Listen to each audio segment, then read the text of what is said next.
Well, a big highball and hello to all the model railroaders and rail fans out there, and welcome to March 2022's edition of the Central Division. Hey, with the openings, it's kind of become a tradition. I have my mug of coffee, and so this month I'm drinking out of my City of Chicago mug. And I guess it was sometime last year. My wife was she had a business trip up in Chicago, so she was nice enough to bring me back the that Chicago mug. I've been to the city 5 or 6 times. I tell you, I love it. There's just so much to do. If you've never been to Chicago, I would really encourage you to visit. Wonderful city. And then also too, I've realized, we're really kind of blowing through March already, and I was like, man, I haven't done an update for you folks since January. And a couple of reasons for that is one, I've had some work projects that have kind of kept me busy, and really hadn't even had time to get to the layout. And then I had a minor medical issue that kind of sidelined me for a few days, and no big deal there. Basically, it was, I think, maybe first, second week of February, one night anyway. I mean, I had the worst stomach pain I think I've ever had. I mean, it's one of those you're just laying there going, who did I tick off to cause this pain? What did I do? And long story short, after 50 years, my gallbladder decided to go rogue, and it was going to just make these gallstones, whether it caused me pain or not. So anyway, a couple weeks ago, I had my gallbladder removed, and I'm happy to say as of this morning, my surgeon has cleared me. I'm back to doing whatever I want to do.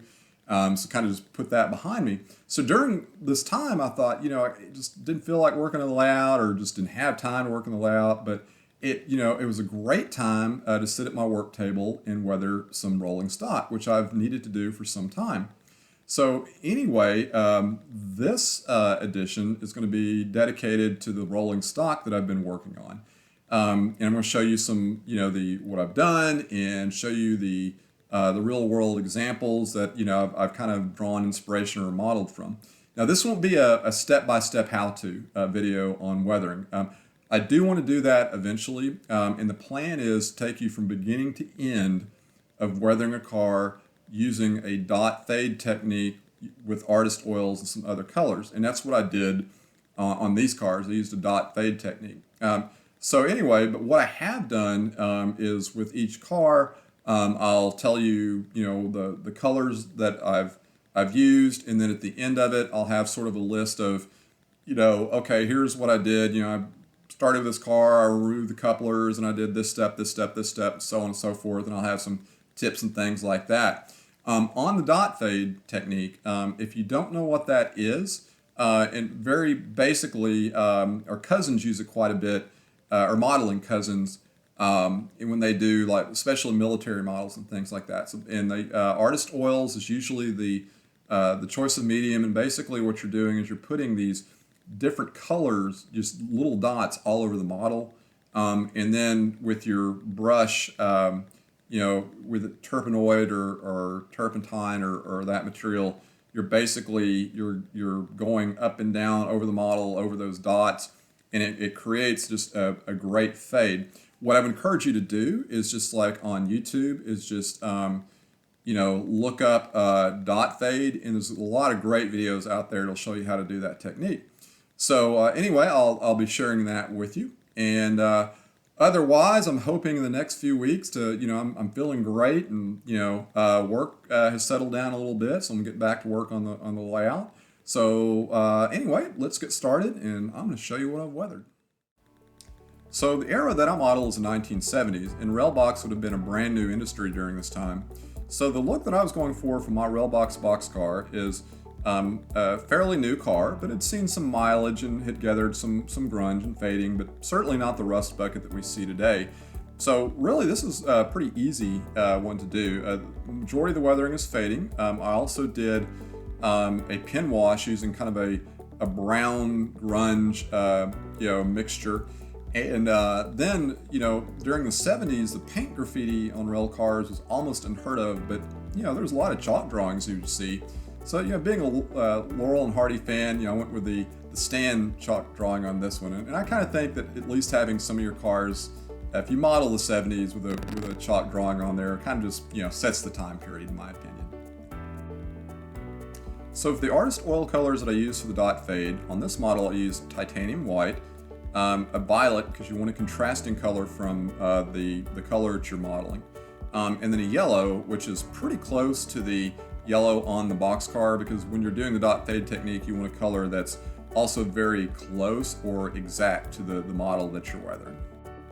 So for the pen wash along the the panel lines and things like that, what I did was sort of an artist oil mix using burnt umber and medium gray, and this kind of added sort of that grunge in the along the panel lines and things like that. And then one of the final steps I did was I gave the model just a good coating of Bragdon's weathering powder, a color called Dust Bowl Brown. So for the next boxcar I weathered, this one's going to be the complete opposite of the Railbox boxcar. These boxcars, the ones that were made in the 50s, the 70s was pretty much the last era that you would see these in any type of freight service. And so unlike the previous boxcar, these would have been faded out. You'd see a lot of rust, a lot of dents and repairs and things like that. So this one was actually one of my favorite ones to do. Now, for the fading technique on this car, and I'd use a dot fade technique, but I did several layers and letting each layer dry between each application there, because this type of car, based on the real world examples, was pretty faded out. I also used a full strength artist oils along the panel lines, as well as when doing the chips and the rusted out areas along the side of the body and everything. Again, this car has seen a lot of mileage and has had a pretty rough life there. Now for this car, for the dot fade, the artist oils I used are titanium white, burnt sienna, which is very close to the boxcar color, and a burnt umber, which is kind of a dark brown. It's a good old rust color. Now, for this car, I didn't really have a contrasting color, because if you look at your color wheel, you get to your blacks and browns and such, there's not like a true contrasting color, so you don't need one in this case. Now for the pen wash, I used a combination of 95% burnt umber and 5% black artist oils. And this gives that burnt umber a little bit of a darker color, and it's useful for like with this car where the rust has just been there for years and years and years. And then for the rust chips and spots, I used a full strength mixture of 95% burnt umber and 5% black, and turned out really well, I think. And then finally what I did is added an application of the following Bragdon weathering powders: a Dust Bowl Brown and a color called Old Tuscany, which is basically kind of an old rust color. So the next car on the roster I grabbed to weather is a 1950s era black tank car. And this cool thing about modeling in the 70s is, you have an excuse to run older rolling stock as well as some newer rolling stock that's still seen today. And going from memory, I think this is probably the first black tank car, and really I think first black car that I've ever weathered. And for those who have weathered and faded a black car locomotive, it can be a bit of a challenge, because black doesn't stay black for very long. It turns gray after the exposure to the sun and elements, and it's not an even fade either. It's basically where the sun and elements hit the car compared to, say, like in this case, underneath the car where it gets less exposure to the sun. It's going to be more faded on top, maybe a little bit less on the bottom. Again, it goes back to modeling from the real world. Grab those photos, and that can be just a great guide on how you want to approach this. Now for this one, the dot fade was done in just several applications. So I did a dot fade, would let that application dry, come back, do another dot fade, until I got it kind of down to the look that I was going for there. So on the dot fade on the tank car, the artist oil colors I used are titanium white, a light gray, a yellow ochre, a burnt umber, and a lamp black. And technically white is the opposite of black, but like on a color wheel, there's not really any, what you would call a true contrasting color. So one wasn't needed in this case.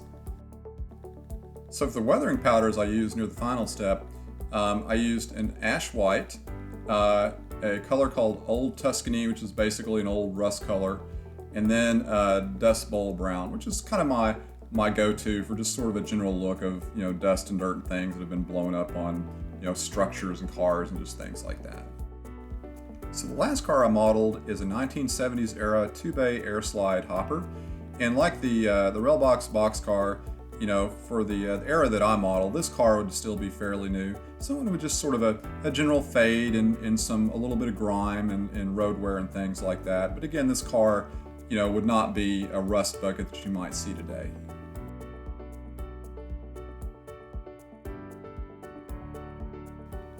So in the dot fade for the air slide hopper, the artist oils I used was a titanium white and a light gray. So for the pen wash in this model, I thought I'd try sort of a different approach, and so I've always wanted to try the Vallejo's acrylic washes, and so in this case I went with the dark gray acrylic wash, which is recommended for darker models. Like this one's gray, so it's perfect color for that. Applied it in the cracks and crevices, and I really liked how it turned out. According to the company, you've got plenty of time to go back and wipe away the wash in areas that you didn't want it to go using like a terpenoid or something like that. So even after the model sat for a few hours, I was able to go back and wipe the wash away using a terpenoid, no problem whatsoever. And what I really like is, unlike some of the other off-the-shelf washes I've used, like Tamiya, the smell is not going to knock you down or run you out of the room. This is acrylic, so there's no there's no really problem there. So I think, I was really like how this turned out. So I think I'm definitely going to try some of their acrylic washes and other projects I have coming up. So here's a list of just sort of the general things that I do when I'm weathering cars, and this did it for all the cars that you saw here. The first thing I do is I remove the trucks and the coupler trip pins. Now again, I think my models look better without the trip pins. Some people want to keep them on the couplers, or they actually use them. It's optional, it's perfectly fine. And then to get the model ready for the dot fade technique, I applied a semi-gloss clear coat. I let that dry. Then I did the dot fade technique using the artist oils. And the thing about oils is the advantage and disadvantage is it does take a while for those oils to dry. I give it at least 24 hours. And but the advantage is if you make a mistake, you've got plenty of time to just take some terpenoid or turpentine and just takes the oil right out there. After that's done and the paint is dried, I'll apply a gloss clear coat to prepare it for the pen wash. And I use, for the most part, artist oils, but you saw in the hopper car, I went with a Vallejo off-the-shelf acrylic wash. Again, it's whatever you want to use, it's completely up to you, depending on the look that you're going for. And then after I remove the wash where, from places that I didn't want it to go, I'll let it dry. And then once everything is dry, I'll give the model an application of a flat clear coat. Then I'll go back, I'll paint the couplers, I'll allow the paint to dry, I'll apply weathering powders, and then the very final step before calling it done is I'll apply a clear flat coat. So my general process for weathering trucks, wheels, and couplers is the first thing that I'll do, as mentioned in the previous steps, is I'll remove the trucks and the body of the car. And then I'll remove the wheels and the trucks. I give both of those a quick spray of just a flat clear coat. I'll let those dry. And then I'll paint the trucks as needed. So for example, like if I have black trucks, I will paint those with Vallejo's Rubber Black, which is a nice faded flat black color. And then I'll paint the inside of the wheels, the back of the wheels, and the axles. And my base color that I go with is Vallejo's German Army Medium Brown. And once that is dry, then I'll go back and I'll apply a weathering powder to the inside of the wheels, the trucks, and the couplers. And I use Bragdon's Rail Brown. I found that's a really good color. And then once I'm satisfied with the look, then I'll give them all, everything sort of just a quick spray of a flat clear coat. Now, I will tell you, I do use the wheel mask. They're not perfect, whether you're hand painting the wheels or you're spray painting. Sometimes you do get a little bit of bleed through, but I think they're still worth getting because they actually hold the wheels, and so it's a pretty useful tool for that, I think. Okay, so the final thing is I'm going to leave you with some helpful tips here. One is to make sure you have everything ready to go and accessible when doing a weathering project or really any model railroading project. And that, just take an assessment of the tools and the supplies that you're going to need. Just make sure they're close by. You don't want to have to stop and hunt something down in the middle of a project. Number two, and I absolutely cannot stress this enough, is safety first. If what you're doing requires safety goggles, wear the safety goggles. If you're using any type of spray, make sure you're in a well-ventilated area and not only wear a respirator, but one that's designed to protect your lungs from these paints and chemicals. And also, too, be sure to protect the work surface and surrounding area. True story, a few years back, I was working on a plastic structure kit and I realized there was one part I forgot to glue on. So I quickly sat at the dining room table and then grabbed some liquid cement, and this is going to take a couple of seconds. I didn't put any plastic or anything down. Anyway, ended up tumping the bottle over. And by the way, liquid cement and a stained wood table are not a good mix. I don't know which was worse, seeing what the table looked like after I attempted to clean it up, or have it explained to my wife that I just basically killed her dining room table. So again, protect that work surface. Three, if you're new to weathering, hey, we all have to start somewhere. Just practice on a junk model. And then once you feel more comfortable, then move on to the actual structure or rolling stock or locomotive you want to work on. And also too, start simple. Again, you don't have to start out weathering a $500 locomotive. Matter of fact, I would not recommend doing that. Start on just a piece of rolling stock or a structure and go simple. Just a fade or maybe a little bit of grunge or something. Something that it makes the rolling stock or structure, whatever you're weathering, look like it's actually been out there in the real world. Always, number five, always weather off the real world and do not weather off other people's models. And again, it doesn't have to be exact. Like on the hopper that you saw me weather, I couldn't find a picture of a Chicago Northwestern hopper that matched my model exactly, but I did find a 70s era air slide hopper that was the same color. That's good enough. That's all I needed. Be patient. Sometimes the look we're going for takes several applications. There's drying time involved. Don't try to cut corners. You will regret it. And then finally and I'm always fighting against this, is just it doesn't hurt to say, hey, it's good enough. I think probably the mistakes that I've made are when something looks fine. I'm my own worst critic. Hey, and I tell myself, hey, I can improve that, and I end up in the process of trying to make it look even better is when things start to go wrong. So again, just look at it, say it looks fine, get somebody else's opinion, and move on. Well, hopefully you enjoy the program, maybe picked up on some good weathering tips. Hey, like I do with every program, I never get tired of saying this, is again, I appreciate all the subscribers to the channel. Again, you're the ones that kind of keep me motivated and moving forward. And I tell you, it's much appreciated. And if this is the first video that you've seen, I certainly invite you to go back and see some of the previous shows, and you're more than welcome to subscribe to the channel. And also too, any questions or comments and such that you have, just leave them below there in that comment section. I always read those. I try to reply just as quick as I can. So until next time, wishing everyone happy model railroading and highball.